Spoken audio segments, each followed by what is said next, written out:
If you're trying to sell your house in the near future, you're probably thinking to yourself, hey, should I go through all the work to update this kitchen, to put in some new flooring?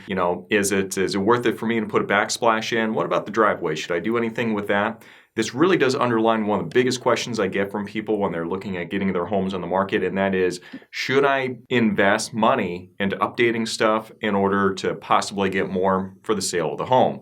My name is Jamin Goecker. I'm a realtor in South Central Alaska, and my mission is to help you to build an intentional and significant legacy for yourself and your family by coaching you in real estate. And today we're going to be talking about, should you update your property or should you try to sell it as is? Before we get started though, do make sure you give this video a like, subscribe if you haven't done so already, and let's go and jump into today's video. Now, the first thing I'm going to say when we're trying to decide if it makes sense for you to work on updating your property before selling it is, number one, we have to ask a lot of questions to really make sure it makes sense for you to go ahead and do that. So first thing I would ask you is, how much work is it going to take? Okay, are we talking about adding an entire bedroom? That's obviously going to be a ton of work. Are we talking about just putting down some new carpet? Are we talking about painting some walls? Or are we talking about doing something completely different with the layout and tearing a wall down? There's a lot of projects and they're not all the same, okay?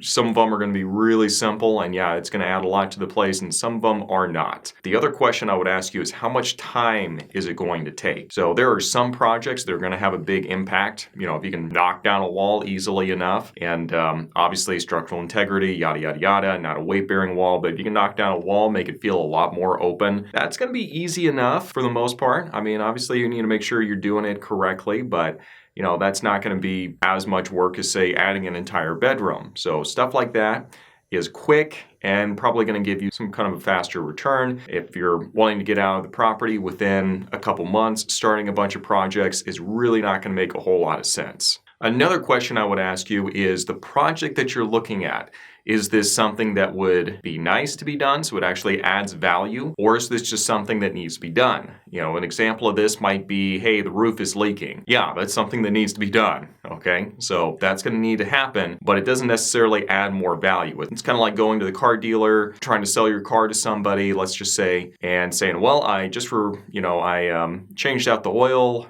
just a month or so ago, so that's going to increase the value by like $500. It's like, well, no, it's maintenance and needed to be done. So when you're looking at your house, you need to kind of understand, okay, what am I doing that's going to add value, and what am I doing that's just maintenance that needs to be done, and I don't necessarily get extra brownie points for doing this. An example of this, again, is kind of like the roof. If you have an electrical issue that threatens to burn down the house if something goes wrong, then that's more of a maintenance issue. That's not an update.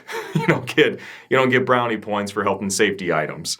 You get brownie points for stuff like changing the layout of the property, maybe doing some more with a curb appeal. Those are the type of things where you can actually start adding value to the property. And the last question I would tell you to ask yourself is, if this is an improvement, so it's not just a maintenance item that you're doing, but it's a bona fide improvement, how much value is it adding to the property? And then, realistically, how much is it going to cost you to do it? Because realistically, on a lot of these projects I've seen, you're lucky if you can get a one-for-one, return on the work that you do. So let's say that you do knock down a wall or something, and I'm going to say, like, I don't know, I'm just throwing out a number. Let's just say $10,000, costs about $10,000. That's probably high, but whatever. It costs like $10,000 to tear it down. Now you're looking at the value of the house. It's like, okay, well, it went up $10,000. So is that actually something that's going to give you much of a return? So it's stuff like that where you need to really take a good, honest to God look at the numbers and kind of understand, okay, well, this is, yes, it's going to increase the value, but we're looking at the net. The net is really what matters. The net is what we look at the sales price after factoring in all the expenses of the sale, including the updates in this case. So if the net is not going to change, I kind of question whether or not it's worth it to go and do all of that. And another thing I would add about that too, the expense is for sure. Okay, we know we're going to be paying that after the work has been done. One way or the other, it's going to get paid. What we're not guaranteed is the price that we're looking at. Things happen in the market.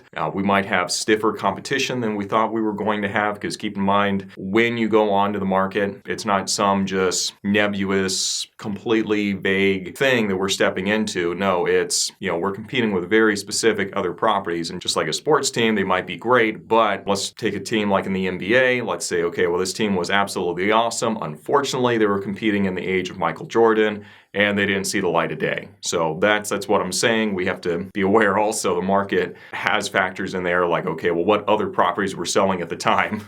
Let's take a break here real quick. For those who've been watching for a bit, you do know that I have a seller guide for those of you who are considering getting your property on the market in the near future here. If you're just trying to figure out the ropes and trying to get a sense for what exactly this home selling process looks like, do feel free to reach out to me on my website. Link for that is going to be in the description section down below, and I'll go ahead and send that over to you as long as you put seller guide in the comments section when you're registering, just so I know what to send you. Now, let's go and finish up today's video, and that is really kind of making the point that unless you are making kind of a really big update to the property that's not going to be too expensive, then usually it's going to make more sense just to try to sell the property in its as-is condition. Now, obviously, presenting the property still in its best light for its current condition. So we're going to be doing a lot of the basic staging, making sure it's clean, making sure the windows are sparkly, making sure that all the lights are switched out, making sure that, the curb appeal is as good as we can make it. So you're not just, it's not being sloppy, but you're doing, you're presenting, you're working what you got as best you can. And that's really going to be usually the best thing we can do. Now, there's going to be some work, like let's say the property is trashed after a tenant lived in there for 3 or 4 years. That's going to make sense to go through there and really clean that place up,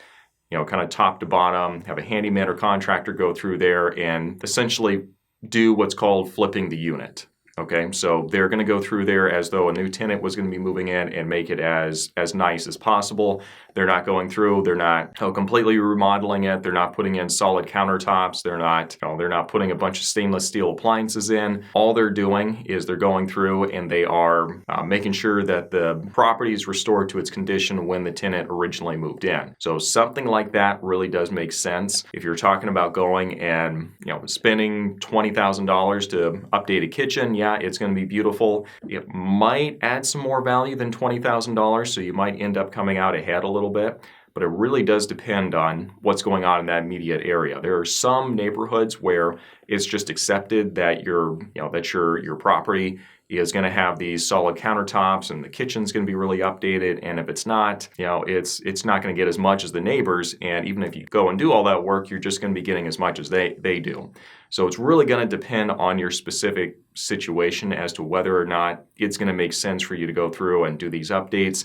Usually I'm going to lean more towards let's just work on presenting what we have in the best light that we possibly can. And that's going to serve you a lot better than having to go in and do a ton of updates and remodels to the place that may or may not see a return on it.